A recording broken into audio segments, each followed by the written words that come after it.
Hello everyone, I am FrostCloud on my Mr. Chaos the Cunning Wolf channel, and almost about a week ago, I just recently saw Toy Story 4.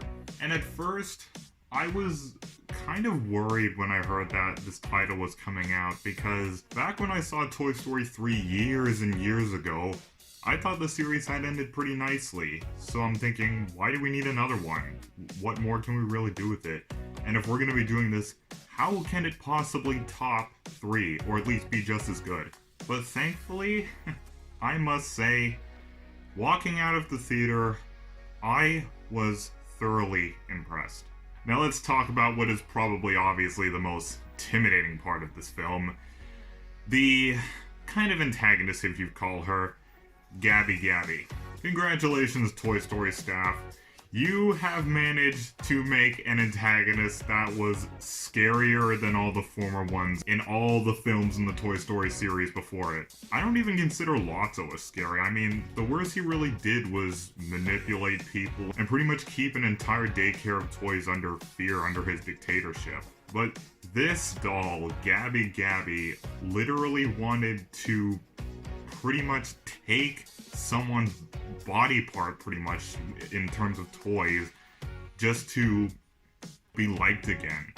And at first, with the way they present her, I think, wow, I think she's another one of those no-good antagonists who's gonna get her comeuppance in the end, just like Lotso, and the Prospector, and Sid Phillips. But I was quite shocked and kind of taken aback with how things with her were wrapped up by the end.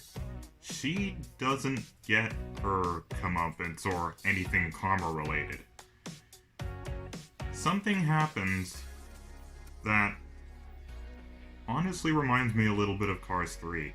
What I mean by that is, in Cars 3, by the end, Lightning sees that his racing days against all the newer cars are pretty much over because realistically he just can't be faster than them.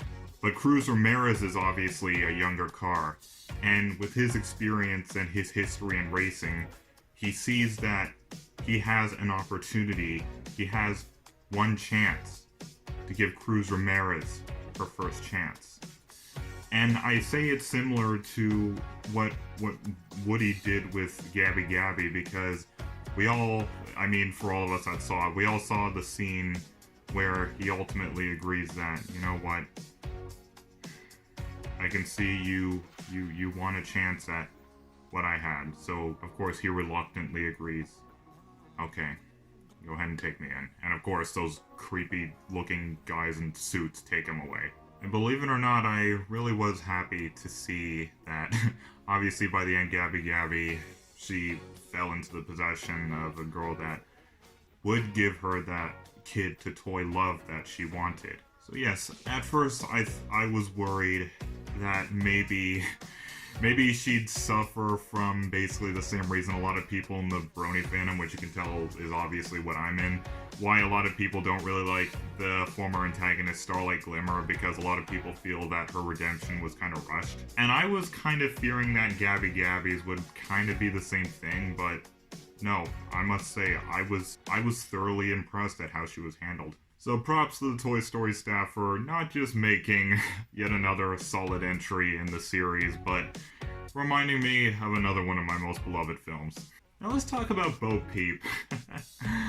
Now, the fact that Bo Peep was obviously gone by Toy Story 3, I could tell that 3 was sort of meant to be that kind of sort of lesson of sometimes we need to say goodbye to people along the way in life, along the journey in life.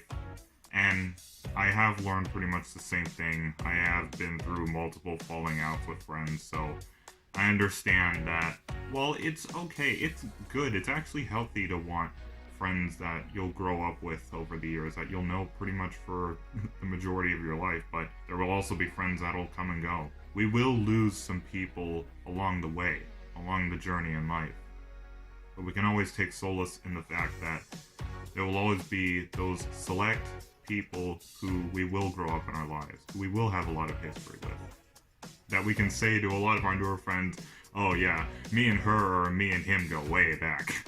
And the fact that they brought her back, I was also kind of worried that maybe this would be a sign of not really being able to handle change, but no, again, they managed to also do something nice with her. And I kind of relate to her position in a way. What I mean by that is, clearly by the end we can tell that she prefers the life of being a lost toy. She's come to like it more. Being loved by a kid just wasn't really for her anymore. It just wasn't for her lifestyle. And of course, throughout the movie, Woody is having a bit of a hard time believing that. And the reason why I say I relate to her is because a lot of people would obviously look at me, if you know me personally, you've seen a lot of my videos, you'll know that I don't really want an intimate relationship with anyone in this world. And a lot of people would ask, well, why is that?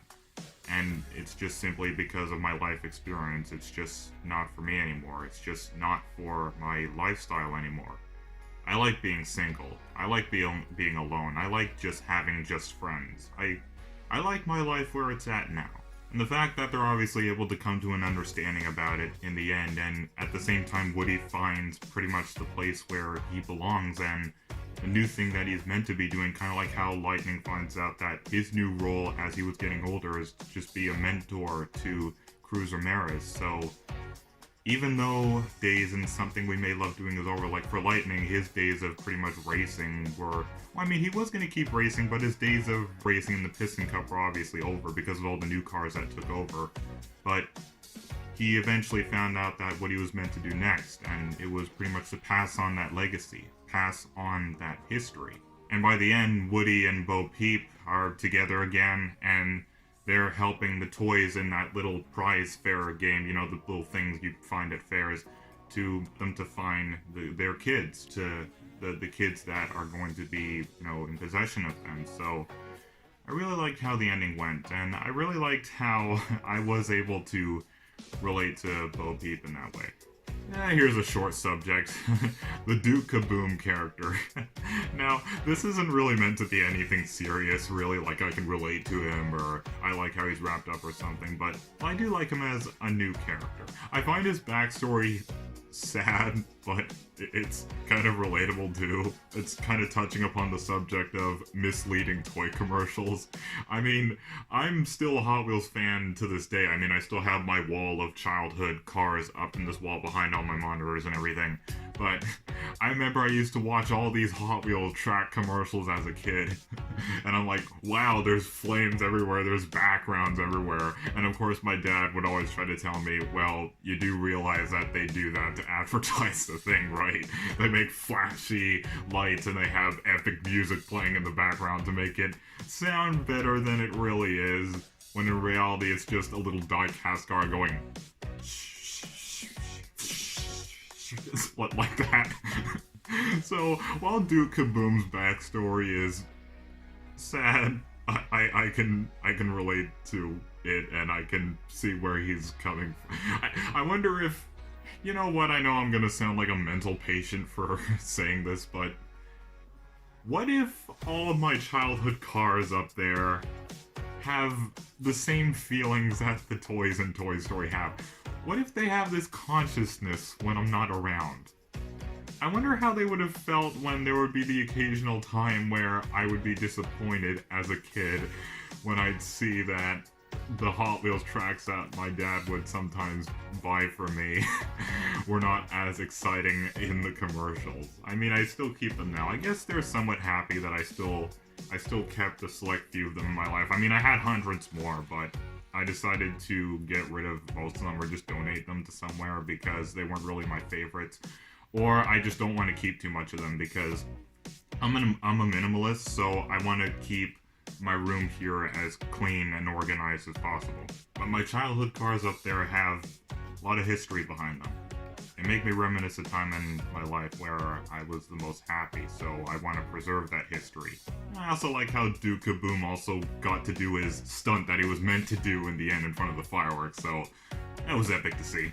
At the end, I'll admit, as I said before, I thought this wasn't going to be as good as the previous entries in the Toy Story series, and I'm not really that big of a fan of the Toy Story series. I just watched all three of them because I was pretty bored as a kid back then, but I've always had somewhat of an interest in the series. I mean, I'm not really a fan of it like I am towards things like MLP or some other stuff, but I've always had a kind of strange interest in the Toy Story series, and it's the reason why I was intrigued enough to go see this. I wanted to see if they could possibly top the previous one or just be just as good as it. And what do I think of Toy Story 4 overall? I think it's just as good.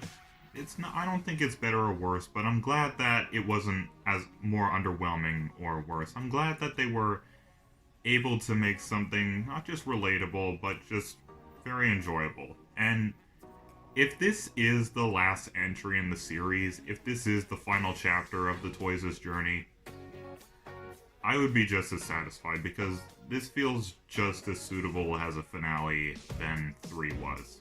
So given I said I don't think it's better or worse, I don't think it's one of my most favorite things in media just in general, but at no point during it was I bored, or did I think the pacing was bad, or did I think things were getting stale.